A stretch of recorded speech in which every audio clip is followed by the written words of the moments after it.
Bonjour et bienvenue dans On vous emmène en Amérique latine, le podcast de vos agences Exception.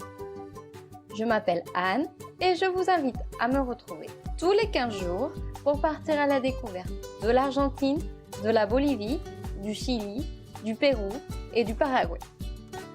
Cette semaine, avec Anaïs, on vous emmène découvrir la région de Valdivia.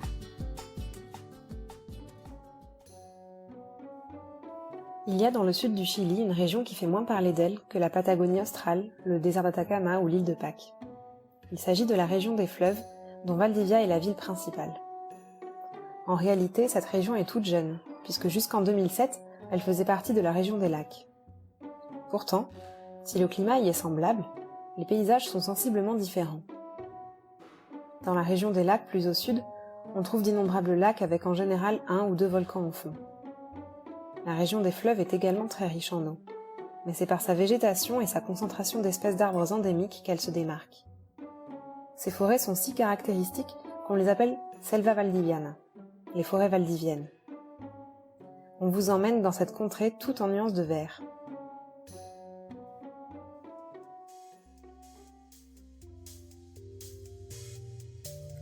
On arrive à Valdivia par les airs, à l'aéroport de Pichoy, situé à moins de 2 heures de vol de Santiago. La capitale de la région des fleuves se trouve à environ 30 minutes de route, et déjà ce trajet donne un joli aperçu des richesses naturelles de cette zone. Valdivia a été fondée au point de confluence de plusieurs fleuves, le Rio Valdivia, le Rio Caye Caye, le Rio Caucau et le Rio Cruces. Il paraît même qu'un autre fleuve souterrain traverse la ville. Et effectivement, en y arrivant, on se rend compte comme le fleuve est présent et rythme la vie des Valdiviens. D'ailleurs, si on leur demande ce qui représente le mieux leur ville selon eux, ils répondent le plus souvent le fleuve et l'eau, les arbres et la bière. En effet, l'eau de la région est réputée pour avoir des qualités recherchées par les brasseurs. Si bien qu'à Valdivia, de nombreuses brasseries artisanales ont vu le jour ces dernières années. Mais la plus emblématique reste la Kunstmann, une bière commercialisée dans tout le pays. Cette brasserie, située en périphérie de la ville, est ouverte aux visiteurs. C'est un incontournable pour quiconque visite Valdivia. Étrangers comme Chiliens de passage s'y rendent bien volontiers.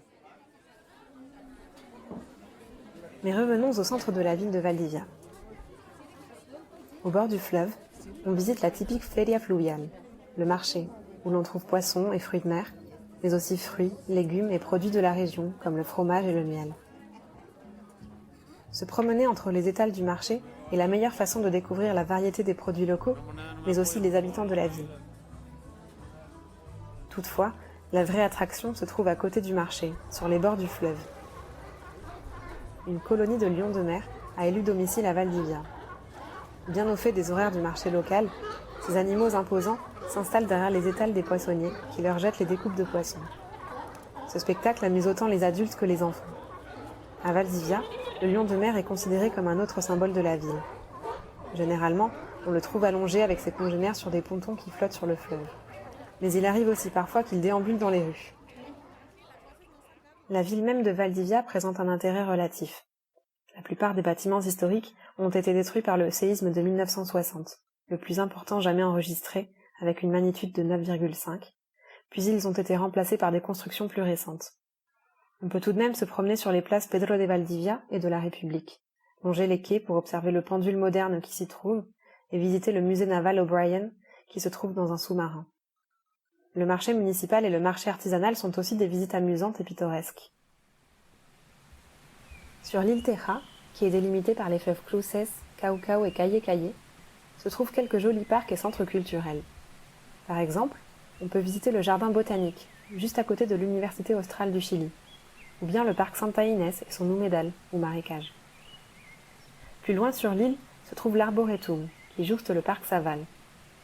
Ces espaces de nature vous donneront déjà une idée de l'incroyable richesse de la région en termes d'essence. On y trouve le Canelo, l'Arrayán, le Lingue, le Coihue, le Maiten, mais aussi les grands olivillos, Alerces et Araucaria. Il est possible d'embarquer pour une découverte des fleuves et des villes qui environnent Valdivia. Cette excursion nautique vous emmène au village de Corral, situé sur la côte opposée de l'estuaire du fleuve Valdivia, quasiment à son embouchure, et sur l'île Mansera, qui se trouve entre les deux rives. À ces 2 points stratégiques, ainsi qu'au village de Niebla, situé sur la rive nord, les Espagnols ont construit des forts pour assurer la défense de la baie de Coral en cas d'attaque. Ces endroits offrent aussi une belle vue sur la baie. Le village de Niebla est quant à lui accessible par la route depuis Valdivia, à une vingtaine de minutes de là. Le dimanche, les Valdiviens se rendent à sa Feria Costumbrista, sa foire traditionnelle, où l'on trouve toutes sortes de plats traditionnels à déguster sur le pouce dans un endroit convivial où ont lieu des représentations de danse et de musique typiques du Chili. Sa plage de sable est quant à elle l'endroit idéal pour regarder le soleil se coucher. On peut aussi reprendre la route après le déjeuner et longer la côte en direction du nord. On passe alors plusieurs villages côtiers, comme Los Molinos et Los Pellines, avant d'arriver à Curiñanco. Cet endroit habite l'aire côtière protégée de Punta Curiñanco. Il s'agit d'une réserve arborée qui offre par endroits une vue spectaculaire sur la côte escarpée et le Pacifique. Outre la vue, son principal intérêt est la diversité de ses arbres et de sa flore, avec la présence du copihue, la fleur nationale du Chili. On y trouve notamment une magnifique forêt d'olivillos. Ces arbres imposants, aux petites feuilles ovales, forment comme une haute voûte qui donne à la forêt des airs de cathédrale naturelle. Mais la région des fleuves recèle d'autres écrins naturels dont les arbres endémiques sont les joyaux. Par exemple, le parc national de l'Alerce Costero, une forêt native de cyprès de Patagonie dans laquelle on peut contempler l'Alerce millenario, un spécimen unique, vieux de 3500 ans, considéré comme l'arbre le plus ancien du Chili. Si l'on prend ensuite la route intérieure depuis Valdivia pour aller vers le nord, on trouvera la petite ville de San José de la Mariquina. Et si depuis cet endroit, on se dirige à nouveau vers le littoral, de belles surprises nous attendent. La route longe la rivière Lingue, dont la petite vallée offre des panoramas beaux et variés, avec des marécages, des forêts, des prés où paissent les vaches. Il est d'ailleurs possible de descendre cette rivière en kayak, activité testée et approuvée par l'auteur de ce récit. À l'embouchure, on arrive au village côtier de Mewin. Ici, nous sommes à la limite nord de la région des fleuves et à quelques kilomètres seulement de l'Araucanie, région ancestrale de la communauté mapuche. Mais la culture mapuche s'étend au-delà de ses frontières administratives et elle est bien présente dans la région des fleuves.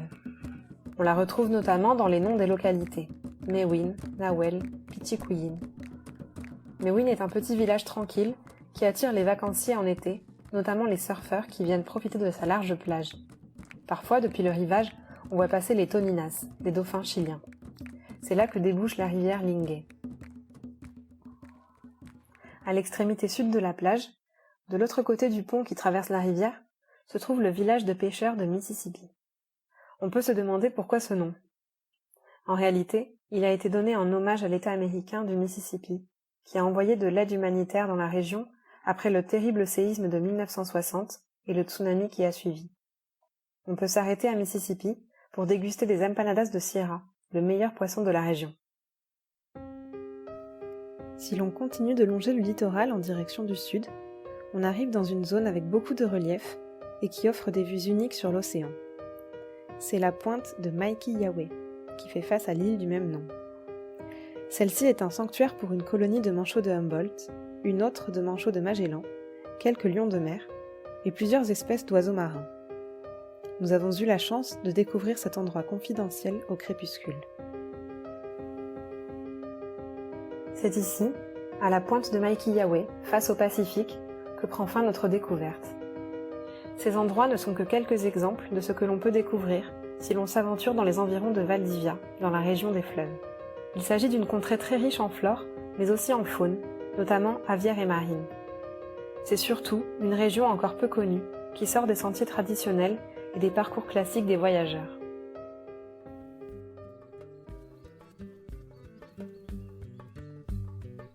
Merci d'avoir écouté cet épisode d'On vous emmène en Amérique latine. Pour poursuivre votre voyage et découvrir les photos de ce reportage, je vous invite à suivre le lien dans la description. Et si vous souhaitez découvrir nos destinations et approfondir vos connaissances de l'Argentine, de la Bolivie, du Chili, du Paraguay et du Pérou, vous trouverez les liens vers nos sites Agence Exception dans la description. Quant à moi, j'étais heureuse de partager ce moment avec vous et je vous dis à dans 15 jours pour de nouvelles aventures.